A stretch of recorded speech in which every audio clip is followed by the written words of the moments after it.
आज मैं आपको जो मूवी सीरीज एक्सप्लेन करने जा रही हूँ उसका नाम है ब्लेड। मैं उसके तीनों पार्ट्स एक्सप्लेन करने वाली हूँ। तो मूवी के पार्ट 1 के स्टार्ट में हम एक इंजर्ड लड़की को देखते हैं और ऐसे लग रहा था जैसे उसे किसी एनिमल ने काटा हो। उसका वहाँ पर एक बेबी होता है और उसके बाद ही उसकी डेथ हो जाती है। फिर सीन शिफ्ट होता है प्रेजेंट की तरफ, जहाँ हम एक वेम्पायर लड़की को देखते हैं जो एक नॉर्मल लड़के को वेम्पायर क्लब में लेकर जाती है, जहाँ सारे वेम्पायर्स उस लड़के का खून पीने ही वाले होते हैं कि तभी वहाँ पर एक आदमी आता है जिसका नाम होता है ब्लेड। और ये इस मूवी का मेन कैरेक्टर है। वो हाफ फीमेल हाफ वेम्पायर होता है, लेकिन उसे खुद पर कंट्रोल है और वो वेम्पायर्स को अब हंट करता है क्योंकि वो जानता है कि वेम्पायर्स बहुत गलत काम करते हैं और उनको ऐसा नहीं करना चाहिए। यहाँ भी वो वेम्पायर हंटिंग करने ही आया था, इसलिए वो अपनी तलवार निकालता है। फिर बाद में गन जिससे वो सब वेम्पायर्स को एक एक करके मारने लगता है। उनमें से एक वेम्पायर क्विन होता है। वो ब्लेड से काफी चिढ़ता था। वो उसको मारने के लिए आगे बढ़ ही रहा होता है कि ब्लेड उसे जला ही डालता है। तभी वहाँ पर पुलिस आती है और क्वीन को ले जाती है,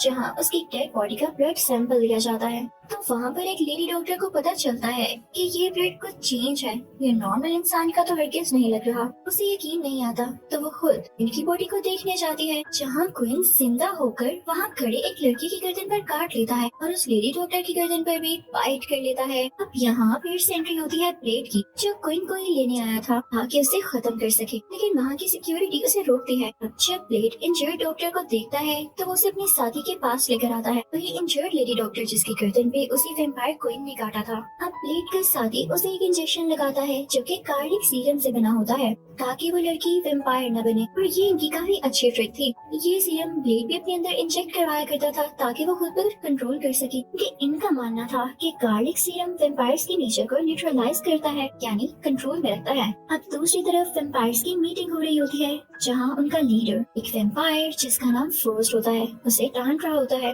क्योंकि सबके सामने इंसानों का खून पीना गलत काम था और फ्रोस्ट यही किया करता था। लेकिन वो उसकी एक भी नहीं सुनता और चला जाता है क्योंकि उसके माइंड में ये बात चल रही थी कि वो सब वेम्पायर्स पर भी रूल करेगा और कोई ऐसा काम करेगा जिससे वो इंसानों पर भी रूल कर सके, सबसे बड़ा बनकर दिखाए। अब दूसरी तरफ वो लेडी डॉक्टर जिसे इंजेक्शन लगाया गया होता है उसे होश आ जाता है। ब्लेड का साथी उसे बताता है कि तुम्हें अपना ख्याल रखना होगा वरना वेम्पायर्स के हाथ लग जाओगी क्योंकि तुम उनकी नजर में आ चुकी हो। वो उसे साथ कार्डिक स्प्रे भी देता है। अब ब्लेड उसे खुद ड्रॉप करके आता है। दूसरी साइड पर हम फ्रोस्ट को देखते हैं जो पुरानी वेम्पायर लैंग्वेज की डिकोडिंग कर रहा होता है ताकि पावरफुल बन सके। और जैसे मैंने आपको बताया कि वो सब पर रूल करना चाहता था और यही एक तरीका था क्योंकि आज तक इस लैंग्वेज को कोई भी डिकोड नहीं कर पाया, तो फ्रोस्ट का मानना था कि वो ऐसा कर लेगा। तभी वहाँ पर वेम्पायर लीडर आ जाता है जो फ्रोस्ट को फिर से मना करता है और उसे थप्पड़ भी मारता है, लेकिन फ्रोस्ट उसे इतने गुस्से से देखता है कि वो वहाँ से डर के चला जाता है। हालांकि वो खुद वेम्पायर्स का लीडर था। न जाने फ्रोस्ट की आंखों में ऐसी क्या बात थी। उधर उस लेडी डॉक्टर के पास एक पुलिस ऑफिसर आता है,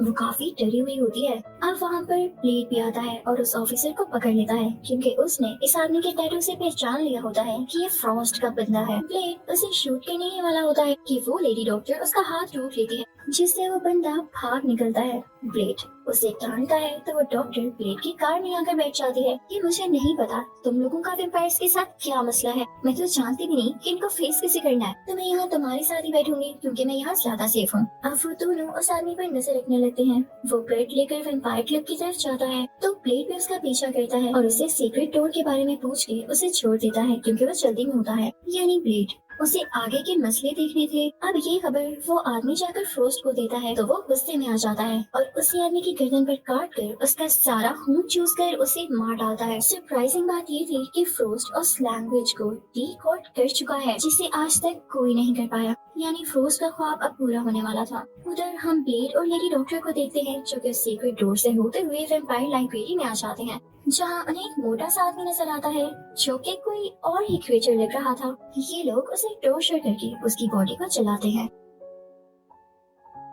यानी वो लेडी डॉक्टर उस पर यूवी लाइट डालती है ताकि सब कुछ बता दे क्योंकि यही वो क्रिएचर था जिसने फ्रॉस्ट की मदद की थी उसी लैंग्वेज को डिकोड करने में। अब वो क्रिएचर इन लोगों को बताता है ऐसा वक्त आएगा जब 12 वेम्पायर्स को कुर्बान करने के बाद यानी उनका सेक्रीफाइस देने के बाद व्हाइट वेम्पायर आएगा। वो इतना ज्यादा पावरफुल होगा कि आप उसे हराने का सोच भी नहीं सकते। अब ये लोग यहाँ से निकलते हैं तो इनके पीछे फ्रोस्ट अपने लोग भेज देता है जो कि वेम्पायर्स ही होते हैं। वो जल्द ही ब्लेड और इस लेडी डॉक्टर को अप्रोच कर लेते हैं, लेकिन ब्लेड साथ साथ अपने साथी से भी बात कर रहा होता है वो उसे यहाँ पर फौरन से बुलाता है, जो यहाँ आकर उन सब लोगों को शूट कर देता है। ब्लेड और डॉक्टर की जान बचा लेता है। अब वो तीनों मिलकर अपने हेडक्वार्टर वापस आ जाते हैं। वहाँ पर वो लेडी डॉक्टर ब्लेड के साथ ही से ब्लेड के बारे में पूछने लगती है, तो वो उसे बताता है मैं ब्लेड को तब से जानता हूँ जब वो 13 साल का एक छोटा बच्चा था, क्योंकि तभी वो मेरे पास आया। वो हाफ वेम्पायर था और हाफ इंसान, क्योंकि जब वो पैदा होने वाला था तो उसकी मदर को एक वेम्पायर ने काटा था। तब मैंने ऑब्जर्व किया कि उसमें भी खून की प्यास बढ़ रही है। मैंने उसे वही गार्लिक सीरम देना शुरू किया, जिसने काफी अच्छा असर दिखाया और अब वो अपने कंट्रोल में है। वो लेडी डॉक्टर ब्लेड के पास जाती है और उसे कहती है मैं जानती हूँ तुम्हारे साथी ने मुझे सब कुछ बता दिया। तो ब्लेड कहता है हाँ ये सच है और अच्छा भी है, क्योंकि मैं उस वेम्पायर को पकड़ के ही रहूंगा जिसने मेरी मदर का ऐसा हाल किया था। मैं उससे बदला लूंगा।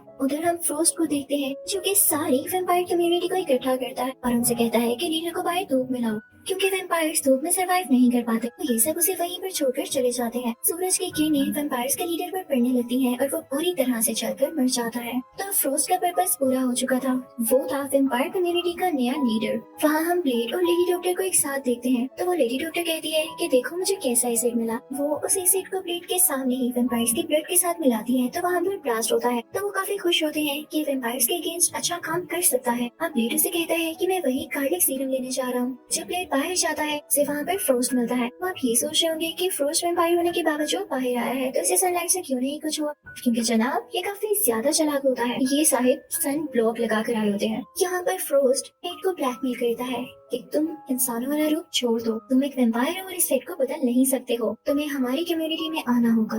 लेकिन ब्लेड कभी भी मानने वाला तो था नहीं। अब फ्रोस्ट वहाँ से सीधा जाता है इन्हीं के हेडक्वार्टर, जहाँ पर वो लेडी डॉक्टर और ब्लेड का साथी होते हैं। फ्रोस्ट उस आदमी को इतना ज्यादा मारता है कि वो बेचारा बेहोश होने वाला हो जाता है। अब वो लेडी डॉक्टर को उठाकर अपने साथ ले जाते हैं। जब ब्लेड उस हेडक्वार्टर में आता है तो देखता है कि वहाँ पर और कोई नहीं है सिवाय उसके जख्मी साथी के। वो काफी तड़प रहा होता है, उसे इतना दर्द हो रहा होता है कि वो अपनी जान लेने के सिवा उसके पास और कोई चारा नहीं होता। वो आदमी ब्लेड से उसकी गन मांगता है। पहले तो ब्लेड नहीं देता, लेकिन जब देखता है कि वाकई ये जिंदा रहेगा तो ये और तड़पेगा, वो उसे अपनी गन देकर दूसरी तरफ मुड़ कर लेता है। और यहाँ हमें एक आवाज आती है जिससे हम जान पाते हैं कि उस आदमी ने अपनी जान ले ली। जिसके बाद ब्लेड काफी दुखी हो जाता है, क्योंकि ये आदमी ब्लेड का बहुत अच्छा दोस्त भी था और एक फैमिली मेंबर की तरह भी। अब यहाँ पर ब्लेड को एक वीडियो मैसेज रिसीव होता है जो कि फ्रोस्ट की तरफ से होता है और वो उसे मिलने के लिए बुलाता है। तो ब्लेड भी उस तरफ निकल पड़ता है क्योंकि फ्रोस्ट से बदला लेना चाह रहा होता है। वो उधर जाता है तो फ्रोस्ट के लोग उस पर फायरिंग शुरू कर देते हैं। तो फ्रोस्ट उनको मना करता है ये कहते हुए कि ब्लेड मुझे जिंदा चाहिए। वो इसलिए क्योंकि फ्रोस्ट उसकी कुर्बानी देना चाहता था, उसे सैक्रिफाइस करना चाहता था ताकि गॉड वेम्पायर आ सके। तो सवाल उठता है आखिर ब्लेड ही क्यों, क्योंकि ब्लेड बहुत ज्यादा ताकतवर होता है, वो दिन में भी बाहर आ सकता था। अब यहाँ पर ब्लेड फ्रोस्ट का पीछा करते करते एक रूम में जाता है। यहाँ पर उसे एक औरत लेटी हुई मिलती है।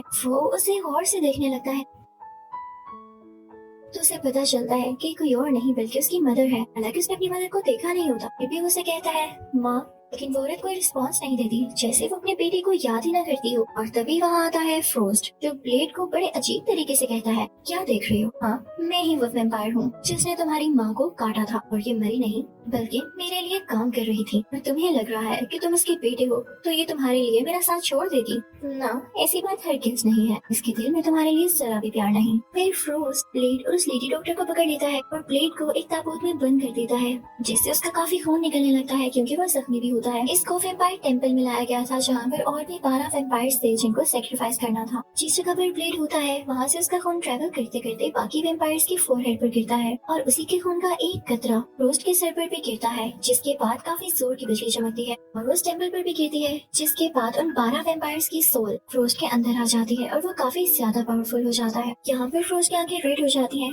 दूसरी तरफ हम उसे लेडी डॉक्टर को देखते हैं जिसको एक घड़े में फेंक दिया जाता है। वो काफी गहरी जगह होती है जहाँ पर उसका कोलीग भी होता है जो कि वेम्पायर बन चुका था, वो उस पर अटैक करने ही वाला होता है। वो लेडी डॉक्टर उसे मार के वहाँ से बाहर आती है और ब्लेड के पास आकर उसे बचाने की कोशिश करती है, लेकिन वो काफी वीक होता है। तो यहाँ लेडी डॉक्टर अपनी जान की परवाह न करते हुए ब्लेड को अपना खून पिला देती है, जिसके बाद वो बहुत ज्यादा पावरफुल और स्ट्रॉन्ग हो जाता है। तभी वहाँ पर ब्लेड की वही मदर आती है जो कि बहुत बुरी वेम्पायर बन चुकी थी, लेकिन यहाँ पर ब्लेड को समझ आ चुका था कि वो बहुत बुरी औरत है। वो उसकी गर्दन पर काट के उसे मार डालता है। इसके बाद ब्लेड जाकर क्वीन को भी मार डालता है और अब वो फ्रोस्ट के पीछे होता है। ब्लेड फ्रोस्ट के पास पास जाकर उसका हाथ काट देता है और उसकी बॉडी को भी 2 हिस्सों में कर देता है। लेकिन इससे फ्रोस्ट को कोई फर्क नहीं पड़ रहा था क्योंकि वो इतना ज्यादा स्ट्रॉन्ग था कि उसे कोई भी मार नहीं सकता था। तभी ब्लेड को एक आइडिया आता है उसी एसिड के बारे में जो कि लेडी डॉक्टर ने उसे दिखाया था। तो ब्लेड वो एसिड फ्रोस्ट में इंजेक्ट करने लगता है जिससे वो काफी ज्यादा फूल जाता है और ब्लास्ट कर जाता है। अब ब्लेड और वो लेडी डॉक्टर इस बिल्डिंग यानी वैम्पायर टेम्पल से बाहर आ जाते हैं। यहाँ पर ब्लेड पार्ट 1 खत्म होता है। तो अब मैं आपको एक्सप्लेन करूंगी ब्लेड पार्ट 2। तो इस मूवी के स्टार्ट में हमें ये पता चलता है कि वैम्पायर्स के बाद एक नई क्रिएचर आई जिसे रीपर्स के नाम से जाना गया। उसमें ये एबिलिटी थी कि वो इंसानों को तो सही, वो वैम्पायर्स का भी खून पी जाते थे। बहुत ज्यादा स्ट्रॉन्ग थे। वैम्पायर्स भी रीपर से डरने लगे थे। दूसरी तरफ हम ब्लेड को देखते हैं जो कि वैम्पायर से बिल्कुल नहीं डरता था और उनका मुकाबला करता था। तभी वो एक आदमी से पूछता है कि मेरा साथी कहाँ है। वही साथी जो कि पार्ट 1 में अपेरेंटली हमें मरा हुआ दिखाया गया कि उसने खुद को गोली मारकर अपनी जान ले ली थी, लेकिन ऐसा नहीं था। उसे वहाँ से वैम्पायर्स ले गए थे। अब ब्लेड जाकर उसे रेस्क्यू करता है। वो बेचारा भी वैम्पायर बन चुका था। ब्लेड उसमें एक सीरम इंजेक्ट करता है जिससे वो नॉर्मल इंसान में बदल जाता है और ये देख के ब्लेड बहुत अच्छा फील करता है। हमें ये भी पता चलता है कि जब ब्लेड को लगता था कि उसका साथी मारा गया तो उसने एक नया लड़का हायर कर लिया था जो कि उसकी मदद किया करता था बाहर से लड़ने में। लेकिन अब जब उसका पुराना साथी ठीक होकर आ गया तो उसे लड़का बिल्कुल अच्छा नहीं लगता था क्योंकि उसने उसका काम जो ले लिया था। फिर हम देखते हैं कि ये दोनों एक जगह पर बैठकर काम कर रहे होते हैं, यानी ब्लेड के यही 2 साथी। तो वहाँ पर 2 वैम्पायर्स आते हैं जिन्होंने खुद को कवर किया होता है ताकि उन पर यूवी रेस न पड़े। इन पर ब्लेड का साथी हमला करता है लेकिन इन्हें कुछ नहीं होता, ये उसी को मारते हैं। तो वहाँ पर आता है ब्लेड जो कि इनसे लड़ने लगता है। तभी वो दोनों अपना मास्क उतारते हैं और कहते हैं हम यहाँ लड़ने नहीं आए बल्कि सुलह करने आए थे, हमें हमारे लीडर ने भेजा है। वो तो हम पर फायरिंग की गई तभी हमने अपना बदला लेना चाहा बस। वो ब्लेड से कहते हैं कि आपको भी पता होगा कि रीपर्स कितनी बुरी तरह से फैल रहे हैं और हम पर हमला कर रहे हैं, और आपको ये भी पता है कि वो वैम्पायर्स के साथ साथ इंसानों का भी खून पीते हैं। तो ब्लेड को वाकई उन रीपर्स पर गुस्सा होता है तो उनके साथ उन्हीं की बेस पर चला जाता है। वहाँ पर वो वैम्पायर्स की सुपीरियर से मिलता है। जो लड़की ब्लेड के पास आई थी वो इसी की बेटी होती है। फिर ब्लेड एक लॉयर को भी देखता है जो कि था तो इंसान लेकिन वो इनके लिए काम किया करता था। तभी वहाँ पर ब्लेड को 4 वैम्पायर्स प्रोवाइड किए जाते हैं कि ये आपके साथ मिलकर उन रीपर्स को खत्म करेंगे। लेकिन वो वैम्पायर्स ब्लेड को ज्यादा अच्छा नहीं लग रहे होते क्योंकि उसकी तरह स्ट्रॉन्ग नहीं थे। तभी वहाँ पर एक वैम्पायर आता है और काफी अजीब तरीके से बात करता है। वो ब्लेड से कहता है कि तुम कोई स्ट्रॉन्ग नहीं हो, बस ऐसे ही तुम्हें सर पर चढ़ा रखा है। वो ब्लेड उसके सर के पीछे एक छोटी सी डिवाइस लगाता है जो कि एक्सप्लोड हो जानी थी। तो वो बाकी वैम्पायर से कहता है अगर मेरा कहना ना माना तो तुम लोगों का भी यही हाल होगा। तो वैम्पायर्स उसकी बात सुन के उसके साथ वैम्पायर क्लब में जाते हैं जहाँ पर रीपर्स का अटैक होने वाला था। सारे वैम्पायर्स अपनी पोजीशन पकड़ लेते हैं ताकि वो रीपर्स को मार सके। लेकिन तभी वहाँ पर एक बहुत खतरनाक रीपर आता है। वो सुपीरियर की बेटी को पकड़ लेता है तो ब्लेड उस पर सिल्वर ब्लेड मारता है। लेकिन अजीब बात ये थी कि उस पर इसका कोई असर ही नहीं होता। तभी उन वैम्पायर्स में से एक वैम्पायर को एक रीपर काट लेता है तो वो रीपर में बदलने लगता है। यानी रीपर्स इतने स्ट्रॉन्ग थे। दूसरी तरफ ब्लेड का वो जूनियर साथी गाड़ी में होता है। तभी उस गाड़ी यानी वैन का शीशा तोड़ते हुए रीपर अंदर आने लगता है। तो वो लड़का फौरन से अपनी गाड़ी की यूवी लाइट ऑन कर देता है जिसकी वजह से वो रीपर जलकर मारा जाता है। दूसरी तरफ ब्लेड उन सब लोगों को यानी वैम्पायर्स को बताता है कि रीपर्स को मारने का यही तरीका है, जो तुम लोगों के पास यूवी लाइट है उससे वार करो। वो वहाँ का शीशा तोड़कर रीपर्स पर लाइट डालने लगते हैं जिससे वो एक एक करके मरने लगते हैं। और अब यहाँ पर आते हैं ब्लेड के वही दोनों साथी जो उनको बताते हैं कि एक रीपर है जो कि बहुत कमजोर हो चुका है। वो लोग उसको एक जगह पर लाते हैं और उसकी चीर फाड़ करते हैं। वहाँ पर उन्हें पता चलता है कि इनका वीक पॉइंट उस जगह पर है जहाँ इनका दिल है, और अगर यहाँ पर यूवी लाइट डाली जाए तो ये लोग फौरन से मारे जा सकते हैं। तो ब्लेड और उसके साथी मिलकर एक वेपन तैयार करते हैं जिससे यूवी लाइट निकल सकती थी और इतनी ज्यादा स्ट्रॉन्ग रे होती थी उसकी रीपर्स फौरन से मारे जाने थे। अगले ही दिन ब्लेड अपने साथियों के साथ रीपर्स की तलाश में निकल पड़ता है। तभी हम देखते हैं कि रीपर सुपीरियर की बेटी के साथी को पूरी तरह से मार डालते हैं। ब्लेड वहाँ पर आकर सुपीरियर की बेटी को बचा लेता है। ये लोग किसी टनल में होते हैं जहाँ पर बहुत सारे रीपर्स और भी होते हैं। तो यहाँ पर ब्लेड सबसे यूवी लाइट्स ऑन करने के लिए कहता है। उनके ऑन होते ही सारे रीपर्स एक एक करके मारे जाते हैं। लेकिन इस समय सुपीरियर की बेटी भी बेहोश हो जाती है तो ब्लेड उसे अपना खून पिलाता है जिसके बाद उसे होश आ जाता है।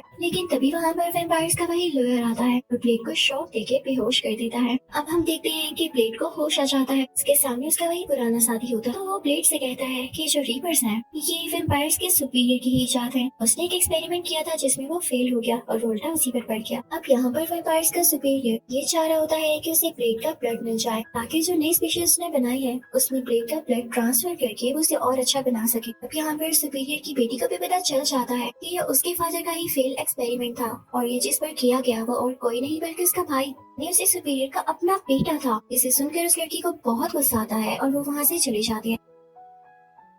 अब ब्लेड और उसका साथी जिस जगह पर होते हैं वहाँ पर वही वैम्पायर होता है जो कि शुरू में ब्लेड को काफी बुरा भला कह रहा था और उसे कह रहा था कि तुम तो स्ट्रॉन्ग हो ही नहीं। ब्लेड नोटिस करता है कि उसने उसके सर में जो छोटी सी डिवाइस यानी सिल्वर ब्लेड लगाया था वो अभी तक एक्सप्लोड ही नहीं हुआ। तो वो अपने नए साथी से पूछता है। यहाँ पर उसे पता चल जाता है कि उसका नया साथी धोखेबाज था, उसने जान के ऐसा सिल्वर ब्लेड यानी सिल्वर स्ट्राइक बनाया जो कि एक्सप्लोड ही ना हो, तब तक वो खुद उसे एक्सप्लोड न कर दे। और ये वैम्पायर्स के साथ मिला हुआ था, इसके पास भी वो टैटू था। ये सुन के ब्लेड को बहुत गुस्सा आता है। ब्लेड अपनी पावर्स यूज करता है और वो सिल्वर स्ट्राइक यानी सिल्वर ब्लेड हट जाता है, जिससे वो धोखेबाज साथी भी मारा जाता है। अब यहाँ पर ब्लेड भी बेहोश हो जाता है, तो वैम्पायर्स के सोल्जर उसे एक जगह पर लेकर आते हैं जहाँ उसका खून निकाल रहे थे। और तभी वहाँ पर वो रीपर भी आ जाता है जो कि सुपीरियर का ही बेटा था। तो ब्लेड का साथी अपनी जान छुड़ाते हुए ब्लेड के पास आता है और आसपास के लोगों को मारते हुए ब्लेड को एक ब्लड के पूल में धक्का दे देता है ताकि वो खून भी और उसमें ताकत आए। और ऐसा ही होता है, ब्लेड काफी ज्यादा स्ट्रॉन्ग हो जाता है और सब वैम्पायर्स को मारते हुए उस वैम्पायर के भी 2 टुकड़े कर देता है जो कि उसे बहुत सताया करता था। तो हम देखते हैं कि वैम्पायर सुपीरियर यहाँ से भागने की कोशिश कर रहा होता है, लेकिन उसकी बेटी ने सारे गेट्स बंद कर दिए थे क्योंकि उसे अपने बाप की हरकत पर बहुत गुस्सा था। वहाँ पर रीपर आ जाता है, यानी उसी लड़की का भाई अपने ही बाप यानी वैम्पायर सुपीरियर को मार डालता है। उसकी बहन उसके सामने जाती है और उससे कहती है, लो मुझे भी काट लो। तो वो वाकई अपनी बहन को बाइट कर लेता है। लगता है कि शायद अपनी सेंसेस भी खो चुका था। तभी वहाँ पर ब्लेड आता है और उस रीपर को मारने की कोशिश करता है, लेकिन रीपर इतना ताकतवर होने की वजह से ब्लेड को आगे से और ज्यादा मारता है और उसकी तलवार भी तोड़ देता है। लेकिन ब्लेड हिम्मत नहीं हारता और उसे टूटी हुई तलवार से उस रीपर पर वार करता है। वही तलवार उसके दिल के आर पार हो जाती है, क्योंकि इन्हीं रीपर्स का वीक पॉइंट था, जिसकी वजह से वो जलने लगता है और जल्द ही राख में बदल जाता है। यानी यहाँ इसका काम भी तमाम हुआ। ब्लेड सुपीरियर की बेटी के पास जाता है जो कि बहुत तड़प रही होती है, लेकिन वो ब्लेड से कहती है कि मेरी आखिरी विश है कि मैं सूरज को अपनी आंखों से देखूं। तो ब्लेड उसे बाहर ले जाता है और चंद ही सेकंड्स में वो लड़की राख में बदलकर उड़ने लगती है। और इस मूवी का पार्ट 2 यहीं पर खत्म होता है। अब मैं आपको एक्सप्लेन करूंगी इसका पार्ट 3। तो इस मूवी के स्टार्ट में हम कुछ वैम्पायर्स को देखते हैं जो कि एक डेजर्ट में किसी को ढूंढ रहे होते हैं, लेकिन तभी उस डेजर्ट में कोई आता है और इन वैम्पायर्स का खून पीने लगता है और उनको खत्म करने लगता है।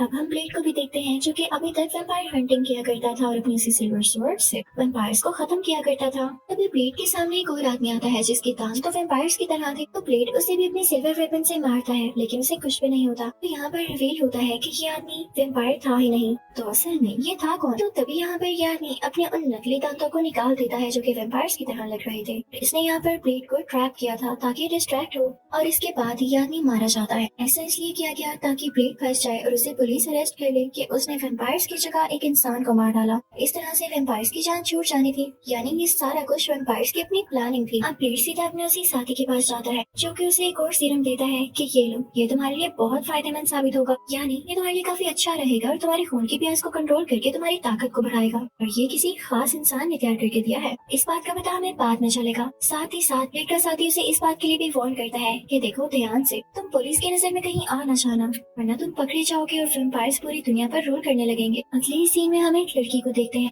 ये वही लड़की होती है जो इस चीज को इस डेजर्ट में लाई, पर पहली बार हम इस चीज का फेस देखते हैं जो कि खुद भी एक वैम्पायर होता है,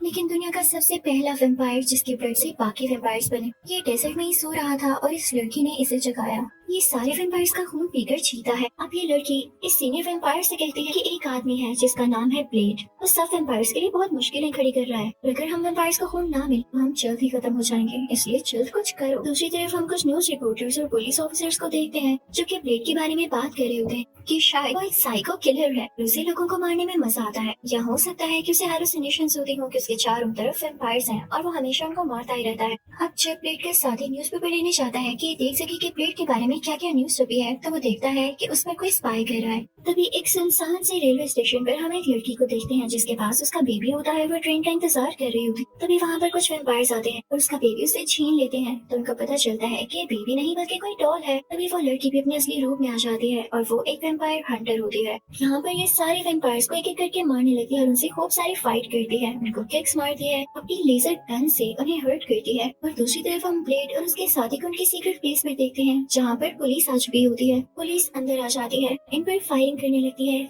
जिस दौरान ब्लेड का यही खास साथी मारा जाता है। लेकिन मरने से पहले वो पूरी लैब को आग लगा चुका था ताकि इनका डेटा लीक ना हो, इसी वजह से उसने अपनी जान की कुर्बानी भी दी होती है। ब्लेड को काफी दुख होता है, वो काफी उदास होता है, जिसका फायदा उठाकर पुलिस उसे पकड़ लेती है। उसे वहाँ पर एक जगह ले जाया जाता है जहाँ पर उसे एक डॉक्टर कहते हैं कि तुम पागल हो, इसलिए तुम हमारी कस्टडी में रहोगे। वो उसे एक अजीबोगरीब सीरम इंजेक्ट करते हैं जिससे ब्लेड वीक फील करने लगता है। यहाँ हमें पता चलता है कि डॉक्टर और पुलिस ऑफिसर फायर्स के लिए ही काम करते थे क्योंकि उनकी बॉडी पर वही टैटू होता है। फिर वहाँ पर वो लड़की आ जाती है जिसने सीनियर वैम्पायर को आजाद किया होता है। वो ब्लेड को मारने ही वाली होती है कि तभी वहाँ पर दो लोग आते हैं। इनमें से एक लड़की जिसका नाम एबिगेल होता है, एक लड़का जिसका नाम हैनिबल किंग होता है, वो वहाँ पर आते हैं। ये लोग भी वैम्पायर हंटर्स थे और काफी अच्छी फाइटिंग करना जानते थे। हैनिबल किंग फौरन से ब्लेड में सीरम इंजेक्ट करता है जिससे उसके पावर्स वापस आने लगते हैं और अब हैनिबल किंग एबिगेल के साथ मिलकर सब वैम्पायर्स को मारने लगता है और यहाँ से बाहर आ जाता है। और कुछ ही टाइम बाद ब्लेड भी अपनी सिल्वर तलवार के साथ पुलिस के हेडक्वार्टर से बाहर आता है। पुलिस इनको फिर से पकड़ने वाली होती है लेकिन तभी वहाँ पर एक गाड़ी आती है जो कि एबिगेल और हैनिबल किंग के साथी की होती है और उनको यहाँ से बचा कर ले जाती है। और जब भी लोग अपनी बेस पर आ जाते हैं तो ब्लेड को पता चलता है कि एबिगेल और किसी की बेटी नहीं बल्कि उसी अपने साथी की बेटी है जिससे ब्लेड बहुत प्यार करता है। यहाँ पर हैनिबल किंग ब्लेड को ये भी बताता है कि वो पहले वैम्पायर्स के लिए काम किया करता था लेकिन एक दिन एबिगेल ने उसे आजाद कराया, तब से वो एबिगेल के साथ ही है। ये सब कहते हैं कि हम अकेले अकेले वैम्पायर्स के अगेंस्ट काम करें तो क्यों ना एक साथ हो जाएं ब्लेड। तो क्योंकि ब्लेड के पास अब उसका वो साथी भी नहीं बचा था यानी जो एबिगेल का फादर था, तो ये इनकी टीम में शामिल हो जाता है। वहाँ पर इनको ये भी पता चलता है कि वो जो सीनियर वैम्पायर है जिसका नाम है ड्रेक, उस पर ना सनरेज का असर होता है, ना यूवी रेज का और ना किसी किस्म के सिल्वर ब्लेड का। उसको हराना नियरली इम्पॉसिबल है और इसकी वजह से वैम्पायर्स में काफी ज्यादा स्ट्रेंथ और पावर आई है। सबसे बड़ी बात, वो अपना रूप यानी फॉर्म भी चेंज कर सकता है। तभी वो अंधी लड़की बताती है कि मैंने एक वेपन तैयार किया है लेकिन इसको एक्टिवेट करने के लिए ड्रेक की ब्लड की जरूरत होगी। अब ये सब लोग एक जगह पर जाते हैं जहाँ पर ड्रेक होता है लेकिन ड्रेक वहाँ पर मौजूद एक डॉक्टर को मार चुका होता है। जब ड्रेक देखता है कि ये लोग इसको पकड़ने आए हैं तो फौरन से हैनिबल किंग की गर्दन पर काट के जख्मी करके खिड़की से नीचे छलांग लगा देता है। ब्लेड भी उसके पीछे जाने लगता है तो देखता है कि उसने किसी औरत का बच्चा छीना है और वो उसे उठाकर बिल्डिंग के रूफ टॉप पर आ जाता है और उस बच्चे को नीचे फेंक कर वहाँ से भाग जाता है लेकिन ब्लेड उसे पकड़ लेता है। अब हैनिबल किंग को एक जगह पर लेकर आया जाता है जहाँ सिर्फ उसे रेस्ट कराया जाता है और एबिगेल और ब्लेड उस जगह पर जाते हैं जहाँ पर न्यूट्रिशन मिलता है यानी ऐसे सप्लीमेंट्स जो कि ब्लड की क्वांटिटी को बढ़ा देते हैं, को यूज करने से इनमें पावर भी आएगी। यहाँ पर इनको वही पुलिस चीफ भी मिलता है जो कि वैम्पायर्स के साथ मिला हुआ था। वहाँ पर एक बिल्डिंग होती है जिसके बारे में वो पुलिस चीफ उनको कुछ नहीं बताता तो ब्लेड उसे ब्लैकमेल करता है, तुम मुझे बता रहे हो या मैं तुम्हारी जान लूं। तो पुलिस चीफ डर जाता है और अपने टैटू से उस बिल्डिंग के दरवाजे को खोलता हुआ उन्हें अंदर ले जाता है जहाँ पर वो देखता है कि काफी ज्यादा बॉडीज, ह्यूमन बॉडीज जिनका ब्रेन डेड था। तो पुलिस चीफ इनको ये बताता है वैम्पायर्स इन ह्यूमन बॉडी से अपना खून पूरा करते हैं और इसका फायदा तुम लोगों को भी है कि इसकी वजह से इंसानों को मारना नहीं पड़ेगा। लेकिन ब्लेड को पता था कि ये सब इंसान पहले से ही ब्रेन डेड नहीं थे बल्कि इनको किया गया। उसे काफी गुस्सा आता है। वो पुलिस चीफ को वहाँ पर मारकर उस फैक्ट्री को ही बंद कर देता है। अभी हम उस जगह को देखते हैं जहाँ पर हैनिबल किंग रेस्ट कर रहा होता है और वो अंधी लड़की अपनी बेटी के साथ बैठी होती है। तभी उसे किसी की आवाज आती है तो अपनी बेटी से कहती है, बेटा फौरन से जाकर छुप जाओ। और तभी वहाँ ड्रेक आता है तो उस अंधी लड़की को मार डालता है। वो उस अंधी लड़की की बेटी और हैनिबल को अपने साथ ले जाता है। उधर ले जाकर जख्मी हैनिबल पर और ज्यादा हमले किए जाते हैं। वही लड़की जो ड्रेक को यहाँ पर लाई उसे काफी ज्यादा टॉर्चर कर रही होती है, उसके मुंह पर किक्स मार रही होती है लेकिन हैनिबल अपनी जुबान नहीं खोलता कि उसकी साथी कहाँ है। दूसरी तरफ जब ब्लेड एबिगेल वहाँ पर पहुँचते हैं तो अपने साथी की डेड बॉडी पाते हैं, वही अंधी लड़की। और जब उन्हें बाकी के दो लोग नहीं मिलते फौरन से वैम्पायर्स की बेस पर जाते हैं। वहाँ पर पहुँचते ही सारे लोग वैम्पायर्स पर अटैक करने लगते हैं और हैनिबल को बचा लिया जाता है। एबिगेल हैनिबल को कुछ वेपन्स देने लगती है जिसके बाद ये सब लोग मिलकर वैम्पायर्स को मारने लगते हैं। उधर ब्लेड के सामने ड्रेक आ जाता है जो कि अपनी असली खौफनाक रूप में होता है। यहाँ ड्रेक और ब्लेड में काफी फाइटिंग होने लगती है। ड्रेक ब्लेड पर भारी पड़ा होता है लेकिन तभी वहाँ दूर से एबिगेल एक एरो में वो वायरस लाती है कि उसी अंधी लड़की ने वैम्पायर्स को हराने के लिए बनाया होता है और वो ड्रेक की तरफ शूट करती है लेकिन ड्रेक उसे पकड़ लेता है और फेंक देता है और ब्लेड वही एरो उठाता है और ड्रेक की चेस्ट में दे मारता है जिसके बाद ड्रेक की बॉडी में काफी बुरा रिएक्शन होने लगता है और उसकी वजह से बाकी वैम्पायर्स भी मारे जाते हैं। ड्रेक की बॉडी से वो वायरस रिएक्ट होके इनकी सूरत में निकल रहा था और हवा में फैलता जा रहा था जिसका इंसानों पर तो नहीं लेकिन वैम्पायर्स पर बहुत बुरा असर होता है। तभी ड्रेक ब्लेड से कहता है, आज माना मैंने वैम्पायर्स की शुरुआत बेशक मुझसे हुई लेकिन तुम वाकई स्ट्रॉन्ग वैम्पायर हो।